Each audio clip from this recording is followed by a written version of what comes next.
Hello and welcome to another update video about the S&P 500. So we're currently investigating the possibility that the current correction is a 1-2 setup, so that the correction is a wave 2 in a larger impulse. The last chance basically, that the S&P 500 has is to turn around above basically the $3,700 level. So that I would say this is the last chance it has. We can look at that based on the Fibonacci retracement levels. If we draw them, then you can see that from the low here to the high there, it is basically here that roughly $3,700 level where we have to reverse back to the upside.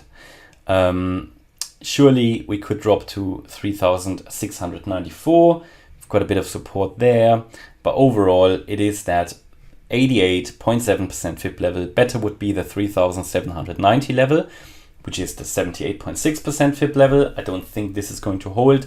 I think we have a chance at the 88.7% Fib level. But if this is lost, then we are probably going to see lower lows for the S&P 500. And then we have to expect lower lows. My view is that we then have a good chance to get into this region between 3,350 and $3,600. Yeah, this is then the currently alternative wave pattern where I would expect this wave 4, which I currently think, I don't think it ended here, but it is my primary expectation because the market currently allows me to understand it that way. But if we lose the 88.7% Fib level, then it's very likely we get into this area and we'll then reverse up from there. Remember, up here we talked about an upcoming correction because we reached our target area and we said that the current move down is a stress test for the bullish scenario. So it is the stress test. And I don't have a bullish or bearish bias here. We only follow the waves. I think it's important to have, especially in the current environment, not to have a bullish or a bearish bias, but simply to understand the possibilities that the market has here and that the possibilities that could arise out of the current situation. And there are basically two main possibilities. One is that we get into this area here between roughly $3,700 and $3,780 and then reverse here in a wave from a wave 2 into a wave 3, or that we will make a lower low into this area and then reverse up. So generally, I think we are not far away from a low. Maybe it was already in here, but we currently don't know that. We now need to see how low this current correction goes. In my opinion, this is an ABC correction. I'd like to take the opportunity to label here for you the subwaves of the potential wave C. So if we see the wave, the wave C is a 5-wave move. So we can count this as a wave 1, a shallow wave 2, basically like Bitcoin did as well. And based on that, we would now be in a wave 3, there'll be a wave 4 and a wave 5. You can see it doesn't leave a lot of space. That is a little bit of a problem. That is a little bit of a problem.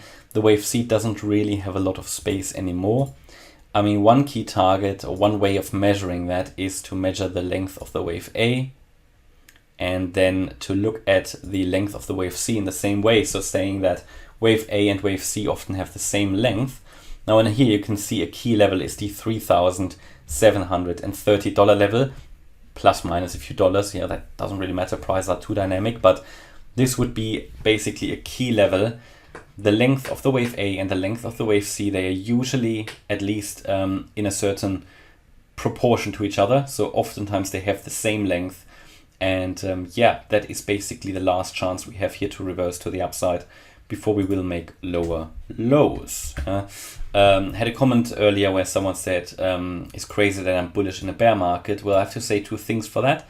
First of all, I'm not necessarily bullish. We are following the waves here. This is a technical analysis and I show you the different possibilities that there are. And one key possibility is that the market is reversing here. And what you need to understand, if we break below that level, which is around $3,700, then basically the bullish count will get very, very unreliable and unlikely, and then we have to prepare for those lower lows. There's no point in having a bias or anything because this doesn't help with trading. You only get emotional and that's it. You shouldn't when you do trading or investing. So ideally it's just to follow the waves, look at this without emotions, and then I think you're going to do much better than having some kind of a bias here. And have an open mind as well. I can only encourage you as well, because at some point a bear market is over, and it won't be when you read it in the news. It will be way before that. So markets are going to start to recover way before you read in the headlines about a economic recovery. I can promise you that.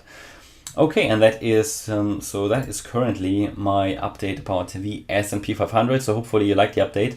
If you did, please hit the like button, leave a comment and subscribe. And if you really like the content, then also check out the main channel, More Crypto Online. Thanks a lot for watching. Bye